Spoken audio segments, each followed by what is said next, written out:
Listen, we're not perfect, and people need to know that we're not perfect. But we weren't perfect, but we are now. Nice and tight, you got me. Have you got me here? It's really crooked. If the phone rings during our interview or whatever, Phone goes off while we're doing this. we have to drink. Gotta drink a beer. So part of the rules. Yep. New Tears Over Beers rule. Yeah, up the ante. Not that there's any ante because we're just talking. But. From the Denovo Realty Studios in sunny Brevard County, Florida, the most important podcast on the internet. Ladies and gentlemen, Denovo Realty Radio. Hello, everyone, and welcome to episode number 3 of Tears Over Beers. Cheers. Cheers. Today, we are going to be talking about some rookie mistakes. PG-rated rookie mistakes that we've made at the beginnings of our careers. So, Ian, start us off with something good. Oh, something good. What you got? I had this low-budget buyer, and not that it really makes a difference, but it was a very poor condition house, and he was buying it with a community housing initiative loan, which budgets money for repairs, but what they don't tell you is there's like a loan-to-value ratio that has to be met, and we were like way beyond it.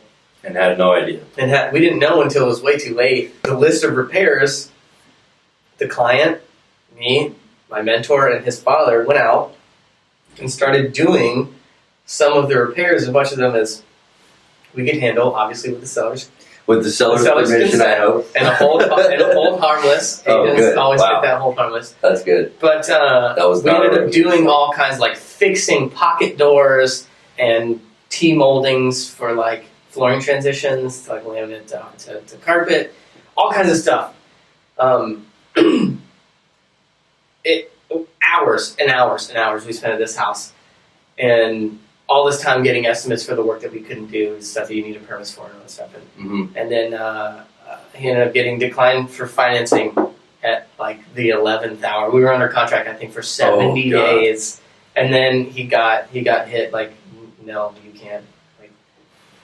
Well, the seller got some free repairs. The seller got some free repairs. They did end up selling the house. He sold his house for more money. You added value to the house. Yeah, but it was a $75,000 house. This was 5 years ago when this existed. Yeah.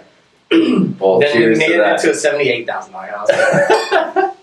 Rookie mistake numero uno.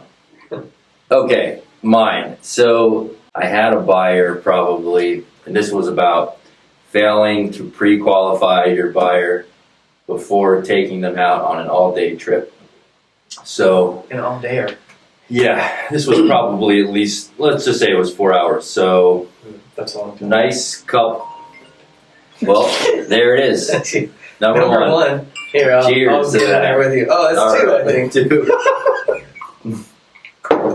All right, didn't make it far. So, been talking with these people. It was actually probably 6 months of conversation on the phone. Was it somebody you knew, or? Not frequently, no. Called me, found my profile off the internet. Wanted to actually buy the house, was looking to buy the condo for their son who wasn't there. He was working, and he was coming transfer here for Grumman or one of the big ones. And so I'm taking him around, and this is probably 3 hours into it. And I'm like, we're talking about what they do for work, and this guy's talking about this crazy business that he does, where they turn rubber where they recycle rubber, and it's this amazing process and all this. Anyways, I'm like, and I was honestly like, oh, that's super cool. Like, you're doing this like this new innovative thing. Like, it was like, yeah, and it turned out like we're looking for investors and things like that. And I was like, oh wow, cool. That's like, send me over some stuff and all that. So anyways, I spent 4 or 5 hours with these people, and I still hadn't put it together in the car. I was like, that's a crazy process, like all this stuff. I was like, this is some amazing stuff that they're doing. I go back and I start doing my research on all of it. First of all, someone starts calling me after that to get me to invest. Okay. So I spent 5 hours in the car with these people, and it was like this weird, crazy Ponzi scheme to get me to invest in this company that was not even real. And they wanted $25,000. Did you write them the check? I wrote them the check, and I didn't write them the check. Anyways, rookie mistake, numero dos. Oops. Yeah, pre-qualifying your buyers. Yeah. Yes. Cheers to that. Cheers to that. Always. Yes. So along the similar lines, I used to, I still do all of hers, but I had this client who's one of my first clients, and I love her to death. Her name's Judy. Hope you're watching. Judy. Hi, Judy. Hi, Judy. Hope all is well. So she has rental properties, and she had 3 condos at the Greens of Year East that I used to list frequently. And I used to get called on them all the time. You know, they were affordable for the area, low price for the area. Yeah. They're still good I'm trying to keep it affordable, but I used to get calls all the time, and people would call me and say, "Hey, we want to see it. Can we see it tonight at 5?" Like, "Oh yeah, sure, I'll see you there." I wouldn't take any info down. I wouldn't ask them what they do, what their credit's like, how many pit bulls they had. This is all rentals. If they had a tiger, yeah. So you get to make $6 regardless. $7.50.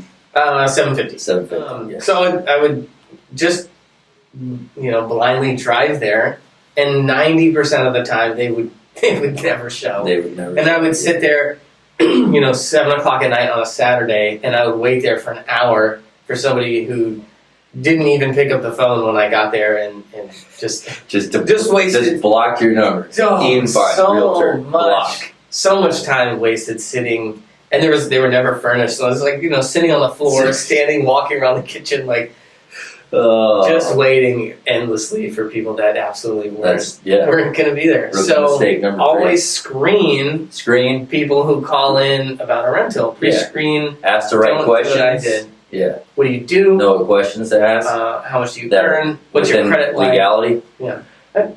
Yeah, you can ask. I know. Yeah. Cheers. Yeah. Number 3.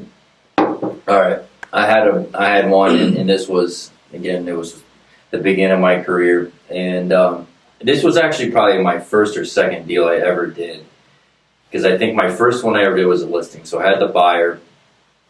The day of closing, the title company called me and said, "Hey, the surveyor didn't send over the survey." And I said, "Oh, really? That's weird. Well, you ordered it, right?"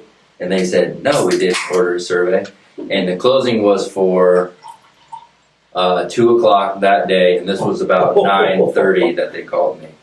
So no survey was ordered, and the buyers we already had this agreement where they were putting their stuff in the garage for the new house. Anyways, couldn't close. They don't without do the 2-hour surveys. And I found, and shout out to Eric Nielsen Surveying. I called him up. I said, "How much you want? I got to have a survey done in the next 3 hours." Got it done somehow, but it was costly. So you got it done? Yes. Day of. Certified. Got it done. Got it to the title company to close in the afternoon. I pulled some strings. You pulled all of the strings.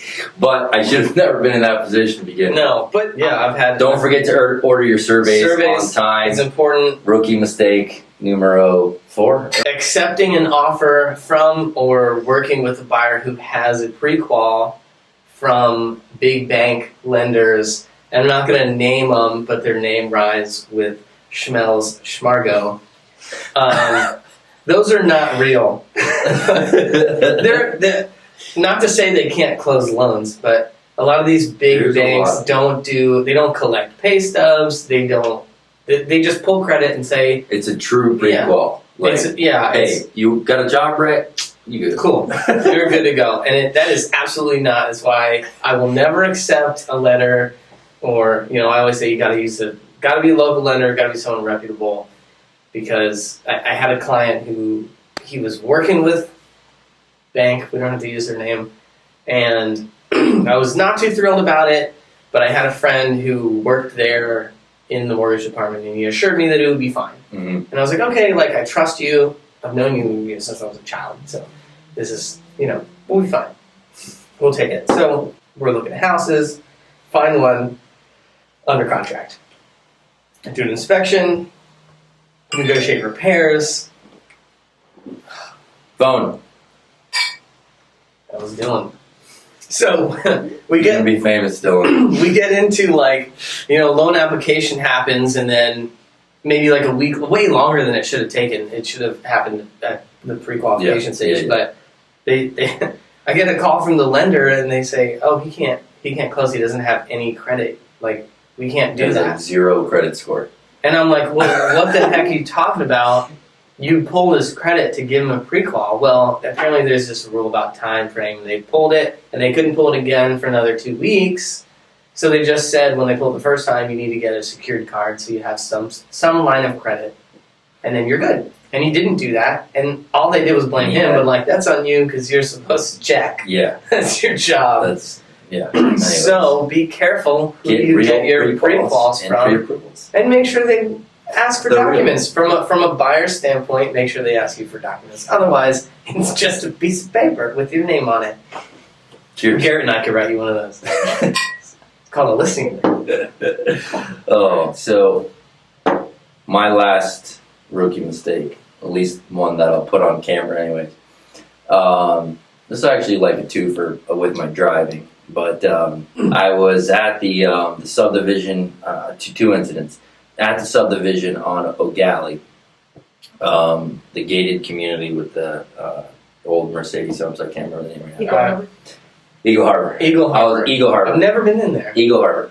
And I had a foreclosure in there that I was going to list. And on those, you don't get any information, right? No gate codes or anything. So I was going to kick the door in? I was going to pull in there. Yeah, that's another story. But didn't have a gate code. So I pull up to the little gate box, and I'm trying to. I got someone to answer on there that I knew or whatever. Anyways, some person, and it didn't work. Some person was coming out of the exit, and I said, "Ooh, I got to jump in there real quick." So I said, "I better not take too long." So I went through the gate. In the gate box, I scraped probably 6 feet along the side of my car. 6 foot. Oh, my phone. Oh, cheers. So that was one, and then the other one was I was in Portage Trail in Suntree, showed the house, started backing out, I had husband and wife in the back seat, backing out, plow right into the neighbor's mailbox. And of course I was going to stay and fix it, but dude comes running out of there. Hey man, you hit my mailbox. I'm like, I know, my taillight's all over the ground. So, yeah, that was my 2 driving mistakes. Silly driving, cheers to that. Cheers. Silly driving instance, clients in the car. I'm showing a house, and it's a friend's mom and stepdad. You know, super quiet, really sweet lady, you know, really, really nice people.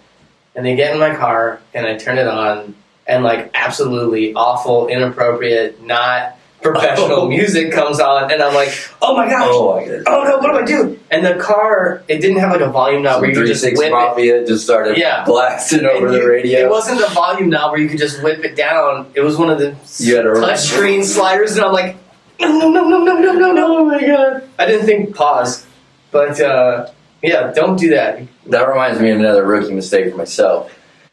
So my new car, you plug it in and it tells. I'm out of beer. My new car, you plug the thing in and it, caller ID pops up on the. Yeah. So there was an agent out there who I wasn't fond of, and I might have saved her name under a bad word at the end. I'm gonna guess who the agent is later on. And anyways, so I'm riding in the car with some very professional clients, and she calls me, and it pops up on the dashboard. And before I can unplug my phone or anything, and the wife's in the back, she goes, "Ooh, who's that?" And I was like, I was red, and I was like, "Hello?" And totally ignored it altogether. Okay. So I went through after that, and I made sure all the people contacted my phone. I didn't save any other names. Yeah. So that's it. All right, we got another phone. Cheers. Oh, that's the office. Does it help? And that wraps up our rookie mistakes for Cheers Over Beers, or Tears Over Beers, and Cheers and Cheers Over Beers, episode 3. Cheers. Have a good one. Boom. Now go!